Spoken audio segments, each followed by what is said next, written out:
A fresh alternate timeline for Peter Parker of the MCU and his development into the legendary web-slinger is revealed in the first 2 episodes of Your Friendly Neighborhood Spider-Man. As Peter Parker sets out on a new kind of origin that is both distinct and intimately related to the MCU's Spider-Man played by Tom Holland, this fascinating new animated series on Disney Plus is quite unique in both its art style and its plot.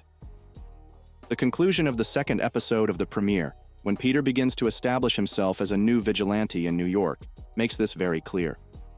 Peter Parker, played by Tom Holland, goes to Midtown High with his closest pals Ned Leeds and MJ in the primary live-action MCU.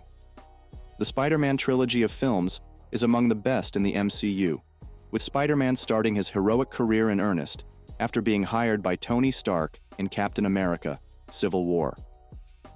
But Your Friendly Neighborhood presents a different Spider-Man origin story that departs from the norm in some really fascinating ways. In light of that, here is our comprehensive analysis of Your Friendly Neighborhood Spider-Man episodes 1 and 2, along with an explanation of the crucial plot twist. Your Friendly Neighborhood Spider-Man episodes 1 and 2 recap Amazing Fantasy and the Parker Luck. In the first episode, Aunt May takes Peter Parker to Midtown High for his first day of high school orientation. A gateway opens just before they enter the school, unleashing an alien symbiote. Doctor Strange follows closely behind, causing significant damage to the campus.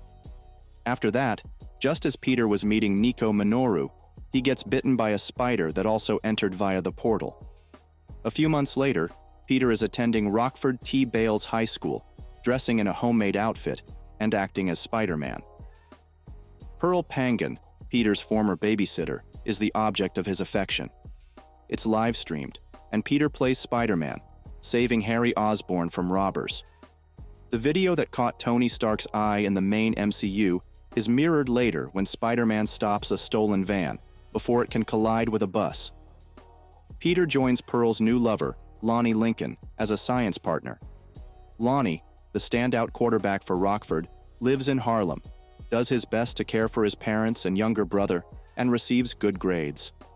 Peter finds a discarded DVD player and returns some stolen money to a pizza place before leaving for home.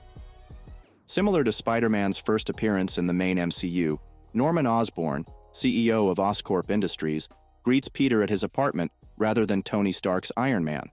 Norman extends an invitation to Peter to participate in Oscorp's internship program at the beginning of Episode 2.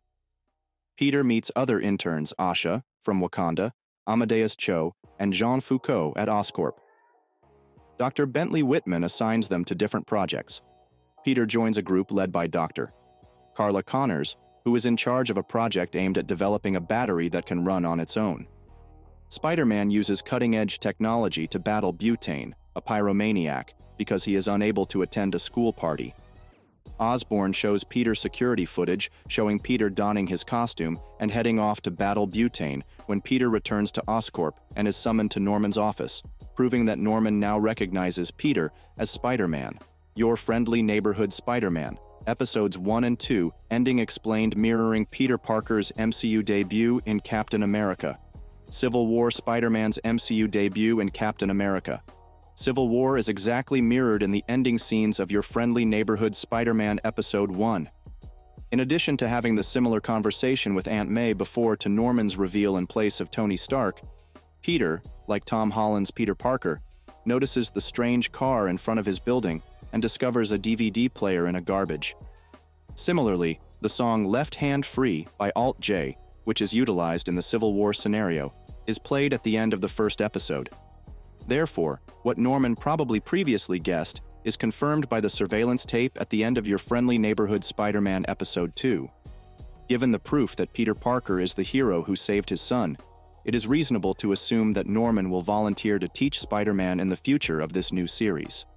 In this other MCU reality, Norman is thus essentially destined to take Iron Man's place, but it will be interesting to observe Peter's initial response now that his secret has been revealed for the first time. Why this Spider-Man's life is so different. Compared to Tom Holland's Peter Parker, Doctor Strange seems to be involved. This new branch timeline, in which all of Midtown's pupils are divided up and transported to different schools, appears to have been triggered by the demolition of Midtown High by Doctor Strange and the symbiote monster. This explains why Ned and MJ, who were probably moved somewhere, aren't in your friendly neighborhood Spider-Man. The master of the mystic arts remark that they weren't supposed to be there, however, is what really intrigues the Doctor Strange encounter and raises the possibility that Peter Parker's new origins are more complex than first appears. This is particularly significant, given that Peter's powers were derived from the same portal as the spider that bit him. Therefore, as this new series progresses, it will be interesting to see more about Spider-Man's new history and how, in light of his new situation, he will progressively develop into a fully realized hero. Thanks for watching. If you liked this video, make sure to like and subscribe for more.